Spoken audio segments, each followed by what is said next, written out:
absolutely unbelievable. It's a tie game! Woo!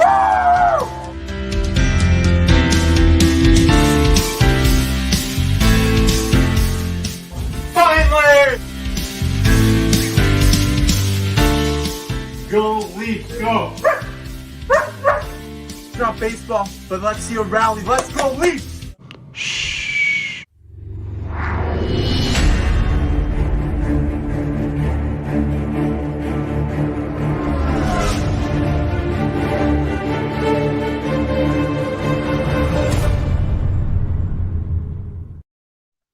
The Toronto Maple Leafs wrap up a 6-game road trip with a 3-1 victory over the New York Islanders. How's it going, everybody? As always, I'm your guy Jake, and I'm joined by a special guest today on the Maple Leafs Media postgame show. How you doing, Matt? Doing well, man. Enjoyed the game tonight. It was a great game, and it was a solid end to what was a rather bumpy road trip, I'd say. I would say so. Yeah, that's for sure. People probably got a little scared tonight in terms of seeing that score line again. But I think, they're happy after the win. Tavares gets his win in New York, so I think Leafs fans will be happy tonight. That's for sure.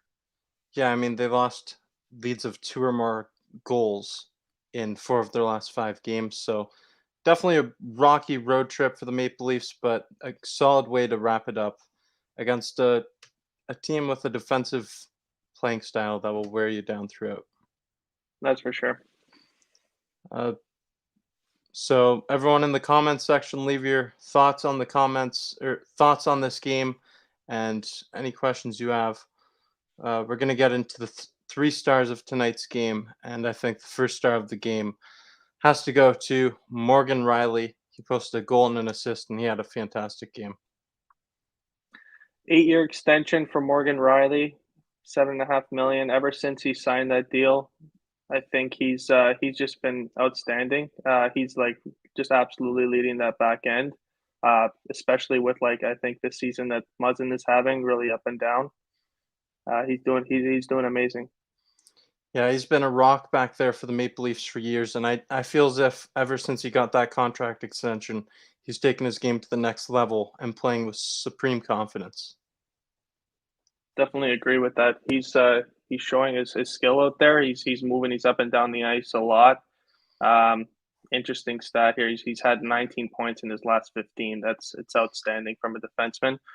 If Victor Hedman wasn't in the Atlantic Division, he'd probably be an all-star this year, I think. So yeah, I agree. There's you could definitely make the case for that 100%.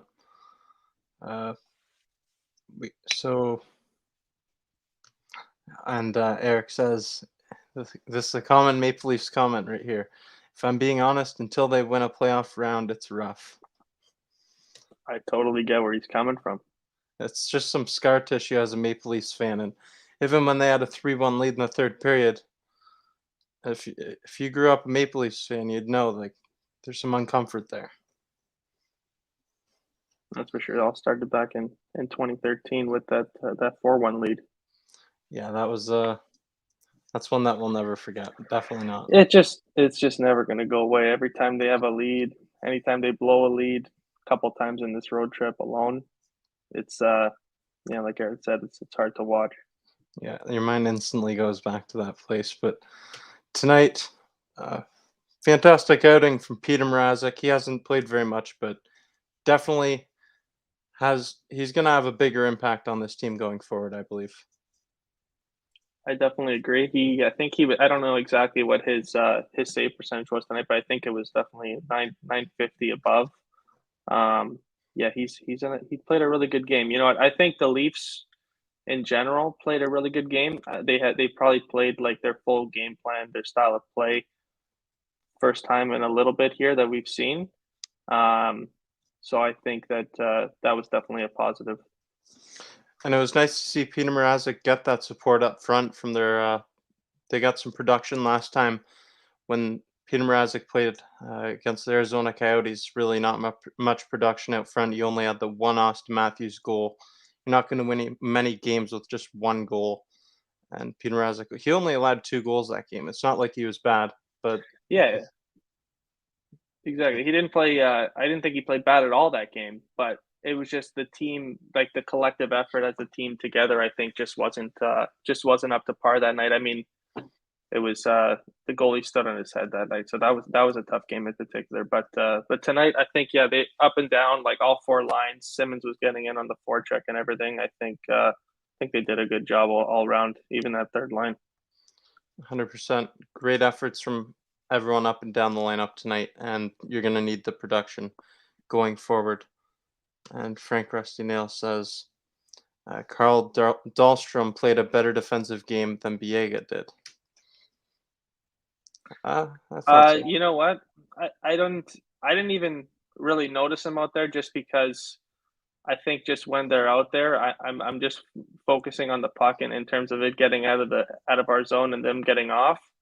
So that guy collectively, Dermott had some tough defensive partners the last couple games. So I don't want to just throw him right under the TTC bus, but he's not playing up to par either, right? So that's going to have to change moving forward, or come deadline time, there might be some changes, right?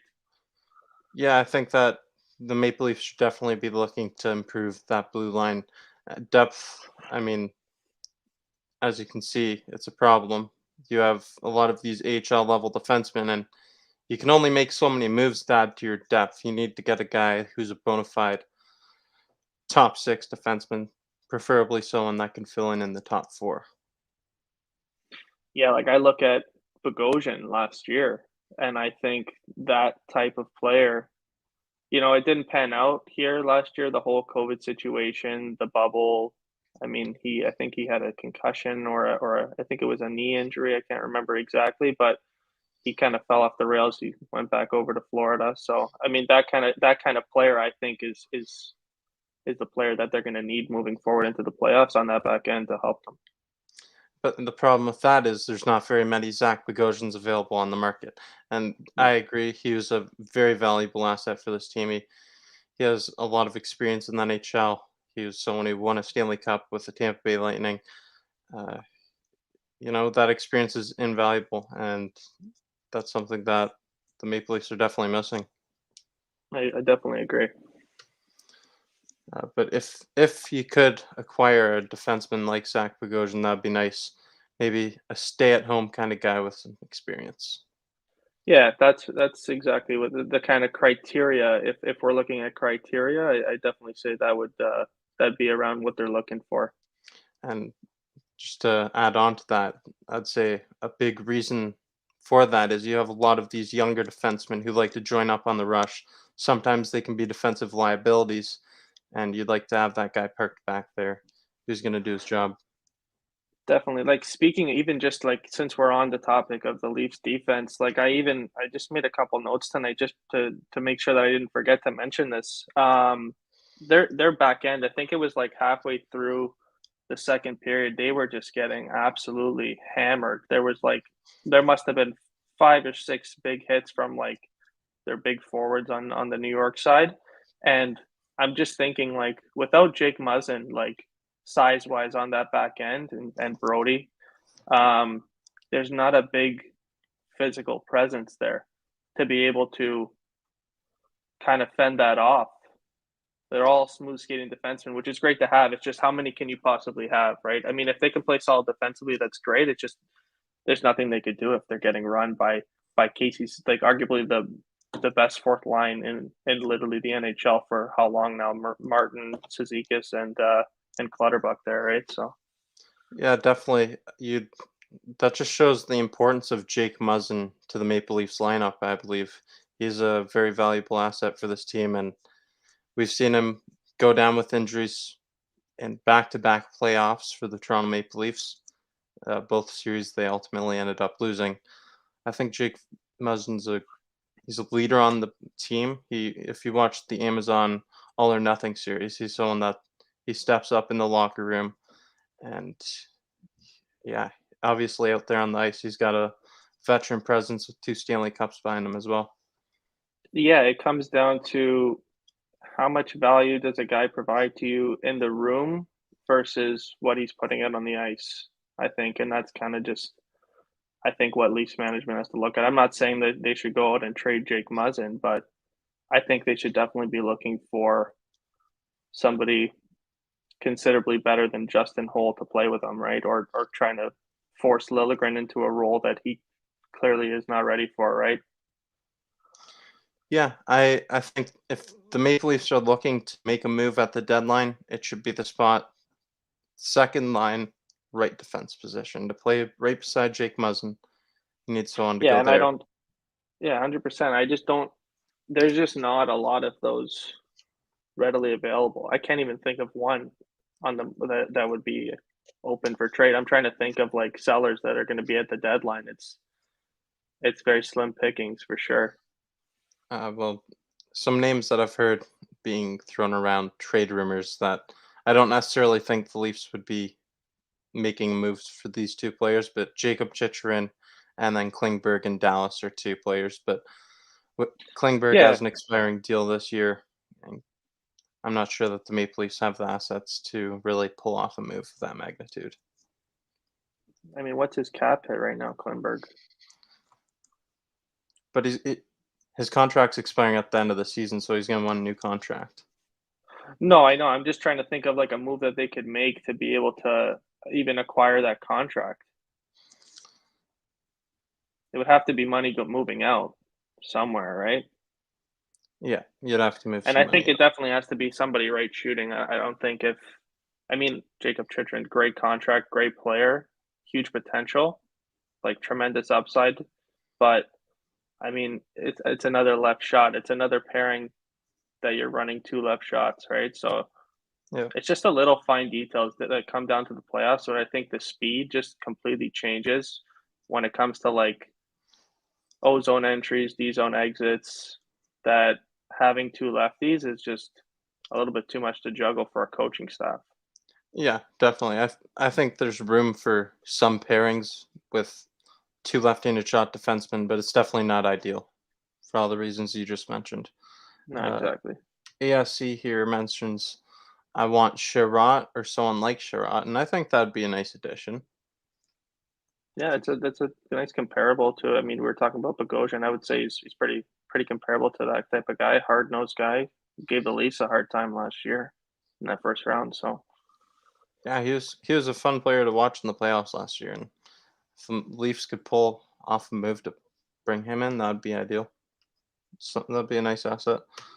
ASC also definitely agree. mentions would love Manson. That'd be perfect, but the Ducks are in the middle of a playoff push, so don't necessarily think they'll be looking to make a move anytime soon. Yeah, he's pretty cemented into that core there in Anaheim too. So that'd be a tough ask for on Anaheim's part, anyways. Definitely. Back to the 3 stars of the game. We didn't cover the third star of the game. Yeah, let's do that. Deserving third star of the game goes to Mitch Marner, who he's been playing great recently. He's got 3 goals and 2 assists in his last 3 games, playing with a lot of confidence, and he had a shorthanded goal tonight. The unintentional Kucherov goal scored Yeah, tonight. that was a fantastic goal. Went 5-hole there. Yeah, that was pretty. You know what? I love Marner on the PK. I think he's a really good, like just his overall offensive mindset. I think that just kind of leads him into defensive zone play, and like when he's like if he's flying the zone on a PK, it's more than not going to end up in a breakaway, right? And he's got tremendous hands to be able to finish. It worked out for him tonight, even though it kind of didn't plan out the way he wanted it, I guess. Yeah, I agree. I like Mitch Marner on the penalty kill. He does so many great things out there, and he's such a high flying talent that he can get back to the defensive zone real quick. There's some times where you watch Mitch Marner and he can be frustrating, but that's with a lot of players. I think it comes down to the big thing with Mitch is I think it's confidence. When he's playing with confidence, he's a really tough player to play against. I think, even though like his size is obviously not substantial, I think he plays big out there, even for a smaller guy. I think he's like what, 172. Yeah, he's not a very big guy, and he was definitely getting in the dirty areas tonight. And as you said, when he's playing with confidence, he's one of the best players in the NHL. So Definitely agree.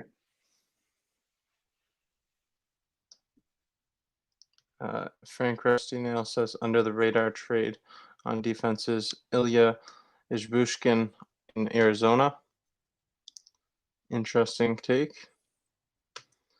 Jake, how did you like Peter Mrazek's play tonight? I thought Peter Mrazek looked great out there.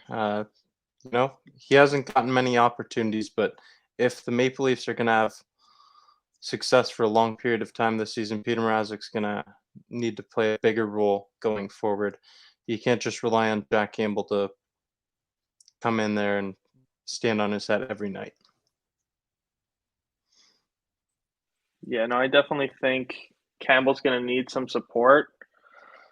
I mean, I was even thinking the other day, he has to snap out of it eventually. It's just been at the end of the day, Peter Mrazek had just injury after injury to start his tenure here with the Leafs, and I think definitely set him back. You're not able to get into a groove. You're not able to I think you even mentioned on the broadcast tonight. You just don't feel part of the success of the team. Like the team has a good record, you're doing well, but Campbell's got the bulk of the wins, right? So that's another confidence thing, right? Yeah, for sure. 100%. So an interesting stat that you were talking about today is that the Maple Leafs on this road trip have been leading into tonight, they were outscored 9-3 in the third period in the last 5 games. So what do you take from that? 9-3 in the third period. That's some pretty we talk again, going back to what we said, you mentioned the all or nothing series. All they talked about in there was Stanley Cup habits. Getting outscored 9-3 in a 5 game span, definitely the furthest thing from Stanley Cup habits. So I think tonight, just watching again, like I said going before, full 60 minutes from the Leafs tonight. Their third period was obviously exceptional compared to recent outcomes, obviously. So I think they locked it down in the third, and that's what they're going to have to do in the playoffs, right? I think they're going to have to buckle down. Their veterans are going to have to play a role. Muzzin is going to have to step up that game on the back end and kind of take some of the pressure off that top pair for sure, because you're not going to be playing the Arizona Coyotes in the playoffs, right? You're going to be playing top level teams with top level talent that they want to win, right? So I think that coming down, the whole narrative last year too was killer instinct. I think the Leafs are getting better in that aspect. I think their overall style of play has altered a little bit this year. I think they're playing a lot on the walls, and I think that's benefited them in a way. And I think in terms of just their overall play, they're getting it in. Their forecheck's been strong. And yeah, I just think that if they stick to their overall game plan, they're gonna win games. They're gonna be successful. I know for all Leafs fans in the stream tonight, they're gonna want that first round win, right? That's the thing. They got to get over the hump. They got to put these demons, put them away, forget about the past, and they just need to get over that big hump. And it's not going to be easy. It's going to be a big time challenge for this Maple Leafs team, but it remains to be seen if they can do that. It's great seeing this here tonight that they finished out strong in the third period against the Islanders, but you need to see it come playoff time ultimately. That's the thing that it's like a broken record in Toronto. Yeah, consistency's big, and I mean, not that the regular season doesn't matter, but I think definitely it builds a little bit of a foundation, or a lot of a foundation anyway, into the playoffs, especially leading up to it. Like this back half of the season, deadlines coming up, after this All-Star break, they got to really kick it into gear and kind of get going here, and kind of avoid obviously these big narratives that's going on with the blowing leads and everything like that. That they don't want to be. They're always going to be the focus of the media, but when the team's playing well, you're not going to win 82. But when they're winning the bulk of the games, it's going to ease the stress on the team overall too, right? So Yeah, every team's gonna have their ups and their downs. There's no doubt about that. That happens throughout an 82 game season. It's a long year. There's gonna be bumps and there's gonna be your really high highs, but they need to figure out a way to put these blown leads behind them. I know it happens, but you don't want to see it in 4 or 5 games on the road. That's for sure. Yeah, road trips are key to confidence. I think just the whole team building. Obviously, with COVID, it's a little bit more restricted. I know they're in their own individual hotel rooms and stuff like that. But I think yeah, blowing leads on a big road trip, an extended road trip. They were on the road for what, 6 games, 7 games? 6 games, and they got 7 points from it. Yeah, so 7 points. I mean, it's not great. It's not terrible. It's pretty good. It's pretty good, right? So I mean, the way that they lost the games that they lost, I think, is really playing a factor into the whole road trip. But I think now they'll come home, they'll settle down. They're going to get some fans back into the building. Minimal, but they're going to get some. So I think that'll help them out a little bit. And yeah, we'll see where the team goes from here, right? I think it's going to be good. I think it was a good turning point tonight, kind of just away from the negativity. Yeah, I agree. I think that the fans at home, they should definitely play a role. They're not going to be very many, but it'll give them a bit of a boost knowing that they're there. And of course, coming off of these tough road games, finishing this tough road trip with a victory before you go home to play against the Anaheim Ducks Wednesday, definitely great for their confidence. Definitely agree. Definitely agree. Hot Tuna says Leafs are still too easy to play against in terms of toughness. What are your thoughts on this? So toughness, in a sense where they're not banging and crashing a bunch of guys. I think the Leafs, they don't necessarily have the lineup capability to play that way, whereas the team they played tonight definitely does. Obviously, kind of we were just talking about their D getting kind of hemmed in and crushed on the boards for I think at least 2 to 3 minutes steady for the middle part of that second. But I think in terms of toughness, it's not a factor if you have a strong forecheck. I think it's definitely a factor in the playoffs, of course. You're obviously going to need your toughness. I mean, another comment here, like Tavares was getting hit all night. That's so true, and I think not really. I mean, Simmons has to step up somewhere there. I mean, he engaged Chara a couple times, but it's a pretty intimidating guy to kind of get up and go against, right? So I get like the whole where they're coming from there with no step ups from their tough guys. So but I mean, in terms of toughness, I think it definitely plays more of a factor in terms of the playoffs. So deadline's gonna have a factor on that for sure. I think they're gonna try and bring a few guys in if they can that fit their play style. Yeah, I wouldn't be surprised to see them add a little bit more grit somehow. Nick Ritchie was a signing that was supposed to do that. Uh, hasn't really panned out at this point in time. Maybe that will change in the future. As Yeah, for Wayne yeah, Simmons, you'd like to get more production from him, but you know why he was brought in here. And then you also have Kyle Clifford. So you've got multiple players who you can consider tough, gritty players. Also enter Jake Muzzin into that conversation as well. Oh yeah, he's getting hits all the time. That guy Muzzin. So, yeah, when he's on his game too, he's a completely different factor. If he's playing to the top of his game, which again he's getting older now. I think he's maybe 32, 31. But yeah, if he's playing at the top of his 32. game, it definitely helps out that back 32. Yeah. Definitely helps out that back end in terms of the whole toughness thing that we're trying to talk about here. So. Yeah, definitely. He's not afraid to use his body. He's got a big body, and it's clear out there. Yeah, a lot of the times when the Leafs are forechecking strong, a lot of the times they have the puck. So in terms of toughness, again, tough. It's a tough conversation. Toughness. Yeah.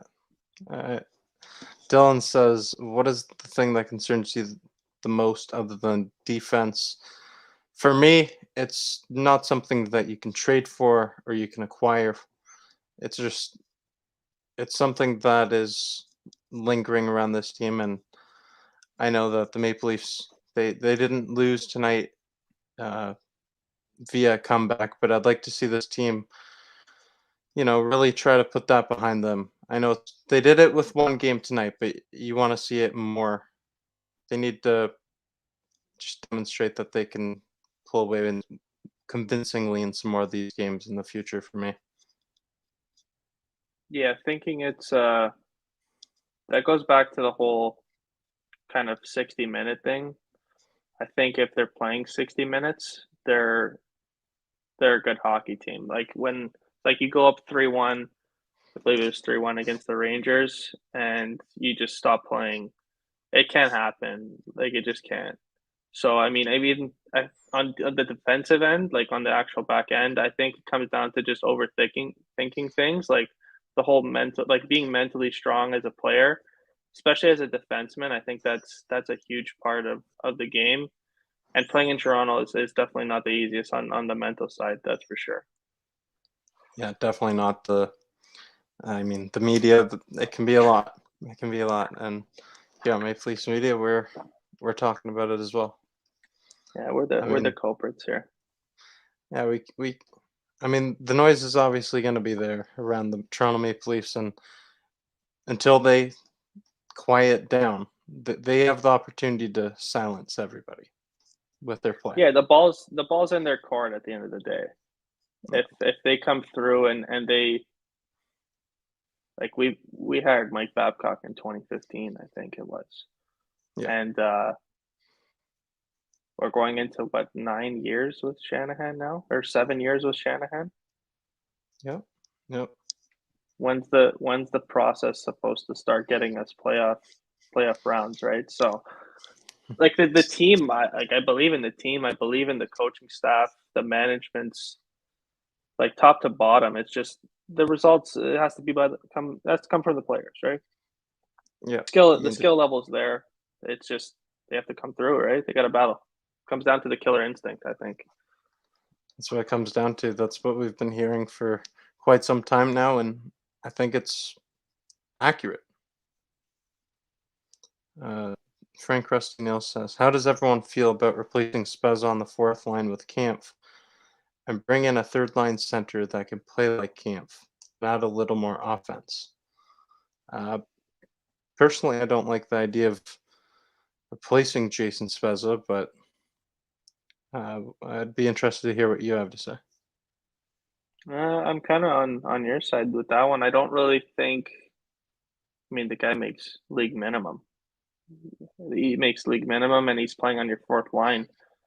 So I mean, as much as he's not, I don't want to say he's not a factor. He definitely contributes to the game, but for a guy of his caliber, veteran guy, he's his age. I don't see the need in replacing him. I think they have probably a little bit things on the top of their list that they would like to kind of do to better the team before they even think about like kind of replacing Spets on the fourth. And I think, like, just going back to what Frank said here, like replacing Kempf with a defensive center that's a little bit better offensively, it's almost like we're just trying to like create a player here and be a pro kind of thing, right? I don't know. It's that easy to find a defensive two-way center that's going to score points, right? I think Camp has done amazing in the opportunity. He had a rough year last year in terms of like scoring.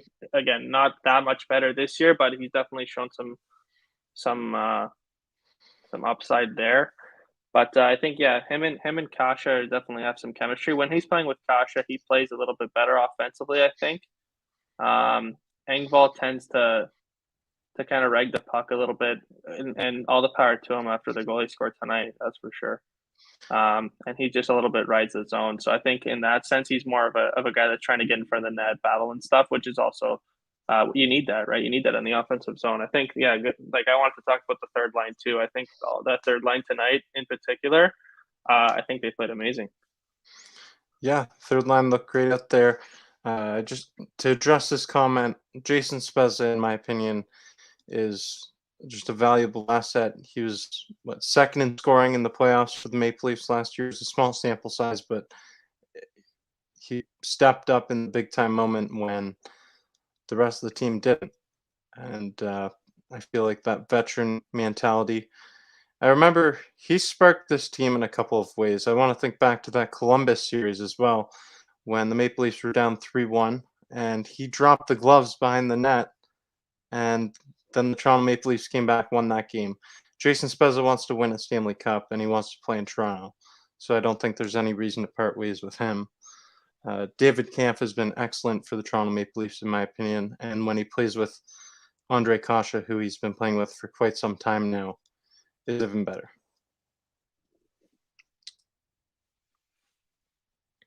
Yeah, we talk about winning. Like, you think of a guy who wants to win. I think Spezza wants to win, right? So Yeah, you need that in the he's team, in the room. You need it. Yeah, you need that in the organization for sure. yeah, and that it motivates, it drives Spezza. I'm sure he wants to win a Stanley Cup, and that's got to have some sort of impact on the players around him as well.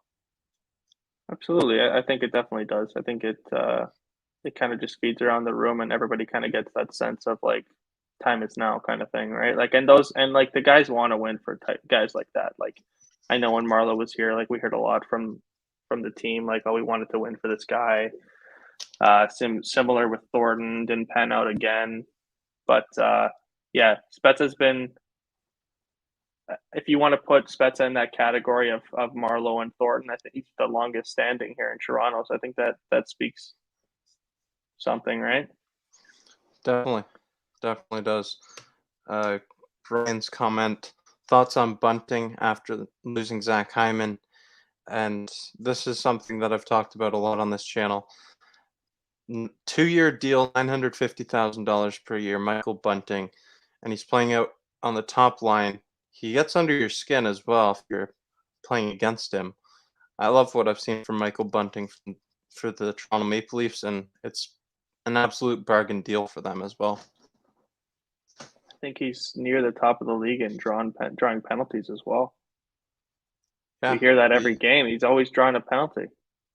I mean, yeah, he's a little bit. I mean, I'm not going to compare him to Brad Marchand, obviously, but he has that kind of tenacity in his game. But he's a little bit of a pest. So I think the Leafs have been kind of missing that in their game. As much as Hyman was like a great forechecker, great penalty killer, the ability to play with the top four guys. I think Bunting does the exact same for a little bit less of a cap hit, a lot less of a cap hit. Yeah, definitely agree. He's a agitator. Someone who's like a Brendan Gallagher, Brad Marchand, as mentioned, similar playing style. He's always working hard. He plays with his heart on his sleeve, and it's just a joy to watch him every night. He can play up and down anywhere in the lineup, but he's really solidified himself on that top line with Austin Matthews and Mitch Marner. Yeah, it's not like that spot was handed to him either. Like they started Richie there. They moved a couple other guys there.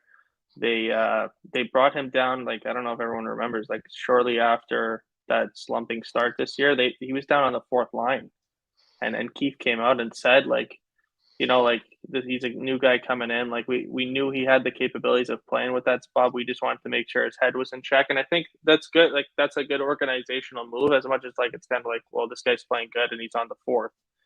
Like, he should be on Matthews' wing kind of thing. But I think that definitely kind of benefited him early on in the season, just kind of learning what it takes to obviously play on that top line night in and night out. It's not easy, right? Especially playing with skilled guys like that. You got to find space. You got to often you're the guy that's open, right? Because they're covering the other two guys. So I think he's finding a lot of space in the O zone, and he's capitalizing on a lot of his chances. He could probably capitalize on more, but he's definitely playing his role effectively.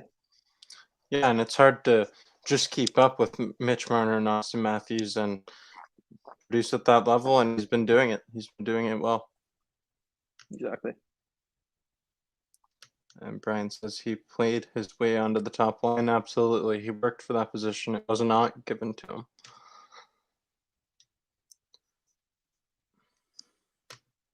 AFC with a fun fact. The last Oilers win was on December 18th. That's tough for the Edmonton Oilers. It's a mess there right now. Yeah, they can't find somebody who stops the puck over there. So I don't know how you can kind of address that. They got to look elsewhere for goaltending, right? And what do you have to give up to get goaltending? Yeah, it's and then you have to. I'm not sure what the Oilers cap situation is, but I don't think it's a great cap situation. So you have to Exactly. Yeah, figure considering out a way to those guys, right? bring a goaltender's contract in, which is likely going to be a pretty high value if you're going to bring someone in to help you make a playoff run. Yeah, no, a lot of people have been floating Marc-Andre Fleury around to Edmonton, but well, I don't even know what Fleury's cap hit is, to be completely honest with you. I've heard that as well, but I'll look that up. Yeah, like if it makes sense, like I don't think Chicago's a playoff team right now. So I mean, like they got to bring in a guy. They got to bring in a veteran guy that they can't take a chance on anybody kind of like a fringe player. Like I guess if you want to compare it to maybe a Peter Mrazek type, like a kind of a 1B guy. Like they can't bring somebody like that in. They already got like two 1Bs. Yeah, You know, like and those guys have had success in the past. It's just, I mean, Mike Smith's aging and Koskinen, I don't think ever deserved that contract. But you yeah, know, what are Mike you gonna do? That's what they Koskinen. got. They they have they don't have very reliable goaltending at all in Edmonton. Mike Smith has had his ups and downs throughout his career, but he's been rather inconsistent for the most part of his career. Like he'll follow up a good year with a bad year, and Mikko Koskinen, he's just really struggled to put up solid numbers in the NHL at any point in his career. I was just looking up Marc Andre Fleury's contract, and he has a cap hit of $7 million. So I don't like. How do you make that work? I don't think they can. I mean, I don't think Chicago's just gonna take Koskinen's three and change, I think it is, or four maybe Yeah, on but so Koskinen's contract. So they got to find something that's going to work there. yeah, it doesn't make sense. Uh, Brian says 2-0 Flames over the Oilers right now, and again, I want to like if yeah. So the Oilers, yeah, it's 2-0 heading into It the is 2-0 first Flames. intermission. So that's something that every time I check the score of an Oilers game or I'm watching the Oilers game, it seems to be 2-0 for the other team. Like that happened against the Panthers the other night. It's happened. It happened when they played against the Leafs recently. It's happened so many times for the Oilers. They Yeah, dig it seems themselves in like holes. they don't kind of come out of the gate to start the game, kind of thing. And I mean, I'm not an avid watcher of the Oilers games and whatnot, but I mean, the big narrative around them's got to be goaltending for sure. Like they don't really have like a name on either of those two goaltenders that kind of sticks out to you and sticks out like to a guy that can bring them to the playoffs or like even sustain a run, you know, in the playoffs. And I mean, when you have McDavid and Draisaitl like 1 and 2 in scoring in the league for how many years now, you can't. You're not going to go far with that goaltending. Yeah, it's just it's a real. It's a shame to see Leon Draisaitl and Connor McDavid's prime years wasting away right now. Yeah, completely different narrative than what we have in Toronto. You know, like it's not on the big players there Mm-hmm. as much. It probably is, but I mean, it comes down to more finite portions of their roster that that get highlighted. I think, and goaltending sticks out for sure to me, anyways. Yeah, definitely. And yeah, goaltending is the first thing that stands out, but it's also the players that are around Connor McDavid and Leon Draisaitl. They don't really have very much support. So the Oilers, it's a mess over in Edmonton right now. And if you haven't already, please make sure you smash the like button and hit the notification bell to be notified every time new content's being released on Maple Leafs Media. Got these post-game streams, and I'm going to have some more videos, some new content being released for you throughout the week. So stay tuned for that. Nylander tonight. Another assist. Another assist from Nylander. Two phenomenal ones back to back, in my opinion. The Yeah. backhand no look to Marner's first power play goal in 100 games last game to through a bunch of traffic to Riley today. I thought that was a great play. William Nylander is, in my opinion, one of the league's best playmakers. He's a fantastic talent, and the things that he can do with the puck are just outstanding. He's so hard to take off the puck, and he's another guy that when he's playing with confidence, it really shows. Definitely, I think he's learned. I think he's learned a lot about himself. I think he's kind of. I mean, they do video. I'm sure people like players obviously evaluate their own play at the end of each season. So I think over the years, like he's just gotten better and better each year. And as he's coming into his prime years here, he's a star player for the Leafs, and it's something that that they're going to need him to be big. He was big. He was their most offensive forward in the playoffs against the Habs last year when Matty and Mitch were getting locked down. So he's going to play a big role, and I think he likes that role, right? He thrives under pressure. He likes to be the guy on the highlight reel and stuff like that. But I think he's learned over the years, definitely like the other portions of the game that you have to focus on, which I mean, I think his stick checking has just immensely improved. That's one thing anyways that I can kind of pinpoint for sure. Definitely, and I think that he's also taken more of a step up as a leader on this team. Like he seems like he's taken on more of a leadership role this year. Definitely agree with you. I said that from the start this year too. Like he just looked like he wants to be there. Like he obviously wants to be there, but he wants to be a big part of that group for sure, right? He wants to lead the way. Yeah, he wants the team to succeed, and it shows. Brian says the Olympic break is going to be rough. 8 makeup games, 16 days for the Maple Leafs, and I forget the number. I had this on my Twitter account, but in February, we've got a jam-packed schedule for the Toronto Maple Leafs, of course, with all the postponed games. They had to reschedule them, but it's honestly not that bad of a schedule considering how many postponements they had. The NHL did a pretty good job of scheduling for the Maple Leafs. I think it's as friendly as it can be to the team. I didn't actually take a look at the full schedule, but yeah, I did catch a little bit of a glimpse of it.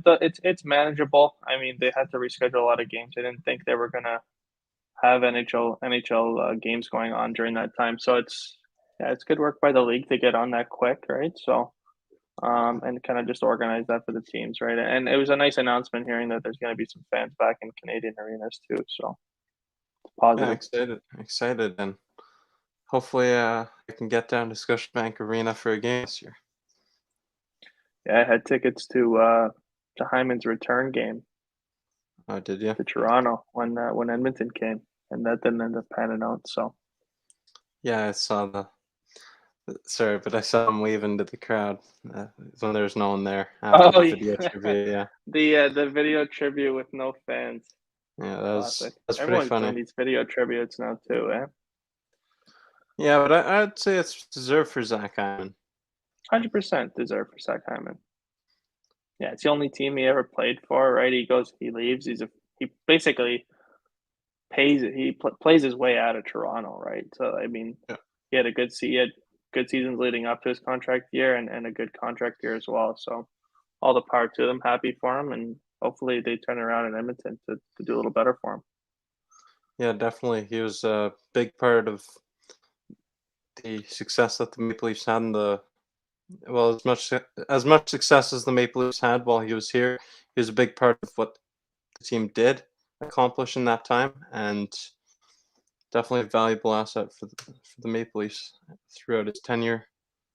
And absolutely, hopefully he can turn it around. Hopefully he can turn it around in Edmonton. But I'm going to Matt, you want to tell everyone about your Twitter? Yeah, guys, my handle here, I think everyone can see it under me, right, Jake? Yep. Yeah, so basically just gonna go through just looking to get into just some NHL news going to be posted and stuff like that. So shoot me over a follow. There's going to be obviously a bunch of, if you're a hockey fan, obviously going to be a bunch of kind of content going on there. So give me a follow, and then hopefully you'll be satisfied by the content. So yeah, looking forward to it. It's going to be fun. Trying to get into something a little bit new here. Get out there a bit. So yeah, it should be good. Should be good. So Yeah, so check him out on Twitter at Matt Cardadero. And myself, my Twitter handle here is not actually the right one. I've updated my Twitter handle. It's now at Farco Sports. So if you could check that out as well, give me a follow there. I'd appreciate that. All in all, a great game for the Toronto Maple Leafs tonight. A great way to wrap up the road trip. They're going to face the Anaheim Ducks Wednesday night back at home at Scotiabank Arena. Looking forward to that one. yeah, maybe we'll see a double Michigan, Zegras on one and Matthews on the other. That'd be something. The highlight tapes would be rolling for that one. Oh yeah. Brian's leaving the Go Bills in the comment section. I'm sure he's excited for tomorrow night's AFC Championship rematch from last season between the Chiefs and Bills. Should be a big game. But I think that's going to wrap up tonight's post-game show. If you haven't already, please make sure you smash the like button and hit the notification bell to be notified every time new content's being released here on Maple Leafs Media. Matt, do you have any closing words for the viewers of Maple Leafs Media? Yeah, I just think Leafs closed the road trip out. You said it. You said it right. I think the Leafs they closed out the road trip here with a positive note. They played their full 60. Lines 1 through 4 were kind of rolling. And yeah, they can definitely build off this. I think it's going to be huge for them to be able to kind of just look at this game as a benchmark, heavy hitting team that they're playing against, and they came out on top, right? So I think if they continue with this mindset of gameplay, I think they're going to be successful moving forward. Definitely, it's all about just keeping with it. The team needs to stay consistent, stay on top of it, and they're going to be back at it Wednesday night. Have another opportunity to hopefully build some momentum and keep it going. As always, I'm your guy Jake. I was joined here by Matt. Great job tonight on the post-game show. Appreciate you tuning in. And Yeah, thanks for having me. Thanks for having me. Yeah, thank you for joining. And to all those that are watching back at home, stay safe. And I'll see you Wednesday night for the post-game show.